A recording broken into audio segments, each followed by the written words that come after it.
Yo, what's going on, guys? It's your boy. Welcome back to another video. So today I'm going to be talking about the latest installment of the DCEU, Shazam! Fury of the Gods, and oh my god, was this movie way better than I was expecting it to be, and there is a lot to talk about. Modern movie review. Okay, so to dive right in, this movie was monumentally better than I was expecting it to be. I'm kind of one of the people who, like, I love DC movies and I'm like a big fan of DC, but I'm also kind of a believer that some of these next couple movies might not be the most worth it to watch. So I was a little hesitant to actually go out and watch this movie in theaters today. But I went to go see it. I had a little bit of positive thoughts because the first Shazam movie is one of my favorites, and the other day I actually ranked all of the DCEU movies, and I do think that this one has a chance to be one of the top ones. This movie was really good. I love the tones of this movie. I think that the family aspect of this movie is great. The family dynamic is cool. Something that I thought was interesting about this movie was they made it where they were all in their Shazam bodies instead of their regular bodies for a lot more of the movie, which I like, but at the same time there's some scenes where I was just like, okay, now it just kind of feels unnecessary that it's the older versions, and I guess it probably just makes more sense so they don't have to work as much with like the child actors. But I just thought it was like a little weird how the first movie, it was kind of like a spectacle. Towards the end of the movie you see them all in their like Shazam bodies, and then all of a sudden this is how they are the majority of the movie. I still thought it was good. I thought it was very interesting. I liked it. This introduced us to a lot of really cool mythical things that I will definitely get more into throughout the video. But like one thing that I thought was interesting was they introduced us to an area where there's a bunch of floating doors, and it's really cool and mystical, and one of them is mapping it out or whatever. It really built a lot of story, and kind of each character got their own little moment to shine and sparkle, and I thought that that was really good. A lot of things that I liked about this movie actually has to do with the villains as well. I like when a movie has multiple villains and they're each like, here's one that's okay, here's one that's really bad, and here's one that's absolutely evil. And by the end of the movie, the two who aren't as bad but are on the bad side kind of like realize, oh shit, this person's really out of control and we should probably do something to try to stop them. And then when they ultimately do at the end of the movie go around and try to stop them, it is great. It is fantastic to watch. I will say, I think that this movie had Harry Potter vibes a little bit. Like the scene where they introduce Steve. Steve is a talking pencil who writes down things on the little scrolls. That felt very Harry Potter-esque. The entire library area that they were in there felt very Harry Potter-esque. A lot of the magic stuff here actually felt more like Harry Potter than like Doctor Strange sorcery, which I think is so good. I think thematically speaking, you want to try to make yourself as different from Marvel as you possibly can. I think that this was a great way to do it. A lot of people in recent years with superhero movies, they hear sorcerer, they immediately think, you know, Doctor Strange and what they're doing over there, but they kind of went magical on the sense of more Harry Potter themed stuff, and I think that that actually worked out really well for them. Another thing that I like about this movie, the young actors and actresses in this movie all performed really well. So obviously you have the Shazam family, you have the young Pedro who's coming out as gay in this movie, you have Billy Batson, who I think that they kind of like sidelined him a little bit in this movie. The younger actor, I think that the younger actor, Ashel Angel, I think I might have just said his name wrong. Asher Angel, something like that. It's two A's, okay? So I'm struggling a little bit. Give me a break. No, but I think that they kind of sidelined him a little bit. In the first movie, he was kind of more predominantly there, and then Zachary Levi kind of came in for the big action moments and stuff. But yeah, since they did the thing where they all kind of stayed in their Shazam bodies a bit more, they kind of sidelined him. And I'm not going to say that I didn't like it, but at the same time, there's kind of aspects where I'm like, man, I kind of feel bad for that young actor because I think he did a really good job in the first movie, and they kind of didn't throw him a bone in this one. I do like towards the end of the movie, though, when there's an action sequence towards the final third of the movie where he's about to fly into something dangerous and his parents are wanting to take it back. She's like, can we see the actual Billy now? I'm really glad that they did that moment, because if they didn't, I probably would have been like, wow, this poor kid who like absolutely carried the first film. In my opinion, I think that all the stuff that he does in that movie are some of the best parts about the movie, and then Zachary Levi kind of killed it for me a little bit. I think that it was really good. I think something that I do like about this movie compared to the first one is, in the first one, Zachary Levi's character and Asher Angel, I'm gonna keep messing his name up, they kind of feel like two different people. It kind of feels like never really met each other and had conversations about how they were playing certain things. And Asher Angel is kind of like very dark, which makes sense because he's an orphan. He's ran from foster home to foster home. That's how he should be. And then Zachary Levi was just immediately like super duper childish. And I feel like it should have been more of an ease into that. And I feel like this movie did a lot better at balancing the two characters actually feeling like the same character, because in the first movie I had some issues with that.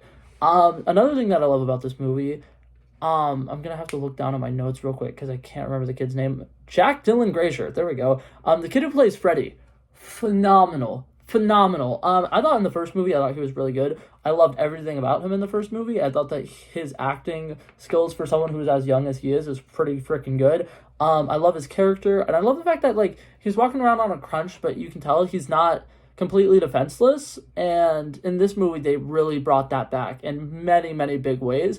And I like the fact that he stands up for a bully trying to impress his pretty girl. And you can tell that him being a superhero is actually kind of building his confidence a little bit more. And he's kind of like Ryan Reynolds, like Deadpool type humor. And I think that it works really, really well. And I think that his relationship with Thea in this movie make this movie 10 times better. I think that their chemistry worked really, really well. So Rachel Zegler, I'm reading her name off of my notes as well. She did phenomenal in this job. Their chemistry together was really freaking good. And I think that was actually a really smart move. When I saw that in like trailers and promo stuff, that like he was trying to flirt with her, I was just like, she's gonna break his heart. This is gonna suck. She's gonna break his heart, and she's gonna be the evil person. And when she finds out, he's gonna be heartbroken. But like, she's just gonna be bad. But she wasn't, and that actually was shocking to me, which I think is kind of funny because all the advertisement was saying that they were kind of like going to be flirting with each other. But I was like, this is really gonna suck because she's probably just trying to use him because she knows he's Shazam, but she didn't, and that actually was really great. Another thing that I like is his mental strength. Oh my fucking god. Okay, so for reference, for anybody who may not have seen the movie, and if you haven't seen the movie and you're this far into it, I'm sorry, I'm spoiling fucking everything, and I don't think I gave a spoiler warning. That's my bad.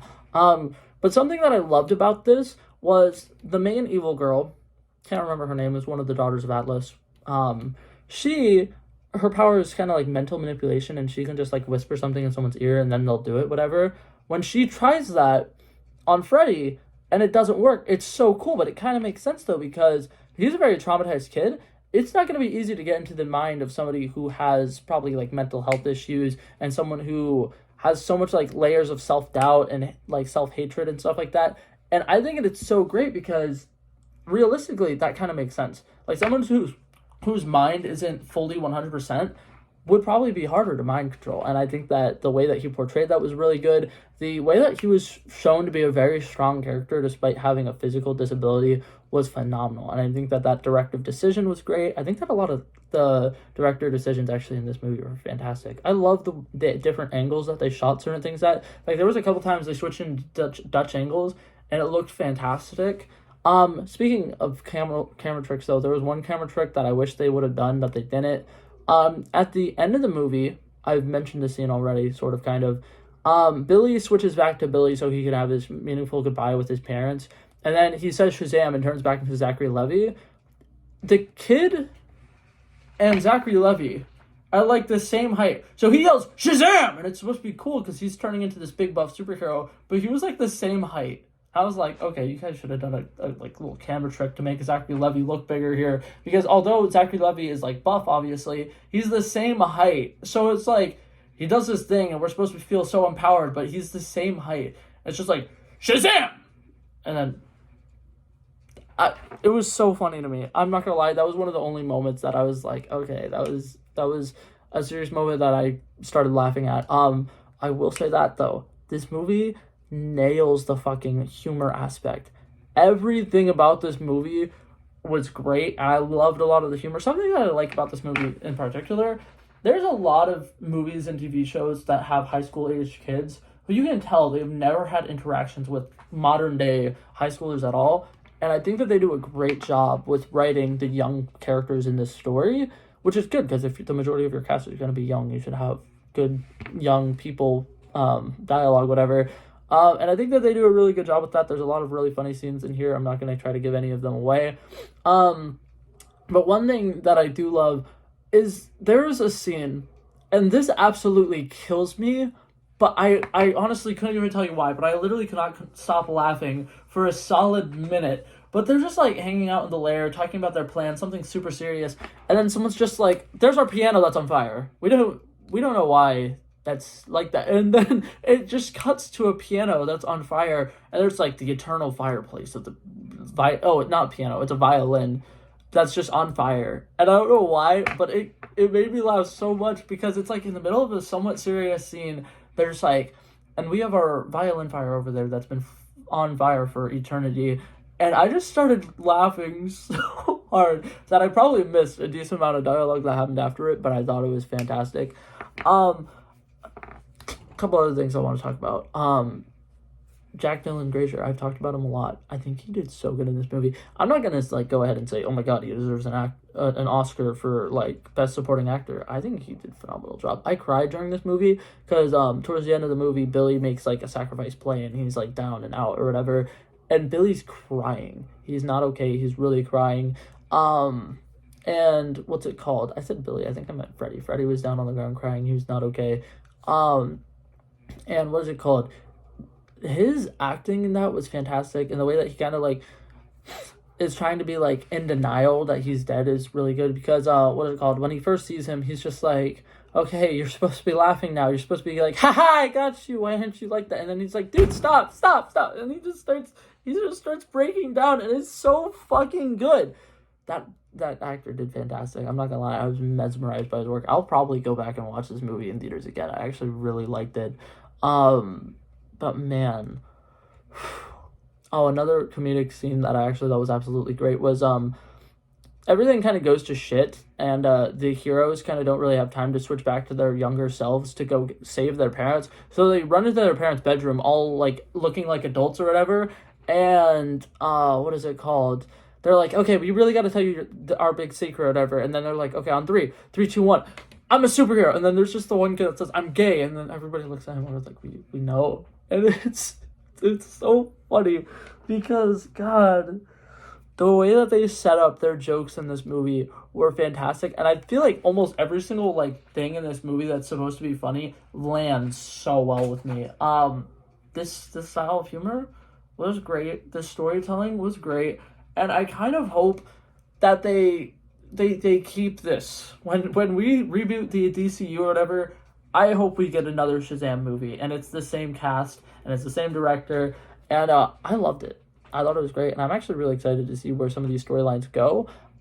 Something about this movie is it has 2 post-credit scenes. I think that the second one is supposed to be a joke. I don't know if the second one's supposed to be real, because I don't know much about the Shazam comics, so I don't know if that was supposed to be like a tease at some villain that maybe I don't know, or if it was just supposed to be like a joke, because basically you see the villain from the first movie, he's in some cell or whatever, and he's kind of like upset, he's been there for years, he's waiting for somebody to break him out or something, and then you see this like little worm that has a little device on him, and he's just like, hey, we're almost ready to do this master plan or something, and he has this really derpy voice, and you're like, oh my god, what the hell's happening? And what is it called? He's just like, well, I can only move so fast because, well, basically I'm a worm and I just crawl around or whatever. And then he's just like, well, I have to go do one more thing. And then the evil guy from the first movie is just like, no! So I'm like, I'm fairly confident that was a joke and that's not leading to anything. But the other post-credit scene shows Zachary Levi being, what is it called? Recruited for the JSA. And I'm a little interested by that because they mentioned Waller. And Waller has their own show that's confirmed to be a part of the DCU. So, could he show up in that? Potentially. Could that show somehow lay the groundwork for a JSA team-up movie that we're going to be seeing a little further down the line? I think it's totally plausible. I think it's really cool. I'm hoping that Zachary Levi gets to return as Shazam, along with the young actors and actresses that I've already mentioned. I think that they all did a really good job. And I think this movie is really good. And if you get the chance to go see this movie, I definitely think you definitely should go see it. I think that this movie is basically what you would want from a comic book movie. It embraces the craziness and the silliness, and it has great action sequences, great humor, and really fucking cool costumes. I think that all the costumes look great. And oh my god, I forgot to mention this. Andrea, what is it called? one of the evil sisters or whatever, the one who ends up getting into a relationship with Freddy and ends up actually being a good person by the end of the movie, is like kind of like a sorcerer, and her magic kind of reminds me of like the mirror dimensions type stuff that we saw in the first Doctor Strange movie. Everything about that CGI was fantastic. It was so cool to watch. I loved everything about it, and I will probably be going back and seeing this movie. I thought it was phenomenal. That being said, my final grade for this movie, I think it deserves a 96 overall. I think that this is one of the best DC movies I've ever seen. Obviously, I'm a little biased because I just got out of the theater, but this is everything I would want in a comic book movie, especially one where the lead is supposed to be 18 years old, you know? I liked it. I thought it was great. I thought everything about it worked really well. If you guys haven't seen it, I would definitely recommend going and seeing it. But yeah, that's it for this video, guys. Hopefully you guys enjoyed it, and I'll see you guys in the next one. Peace out.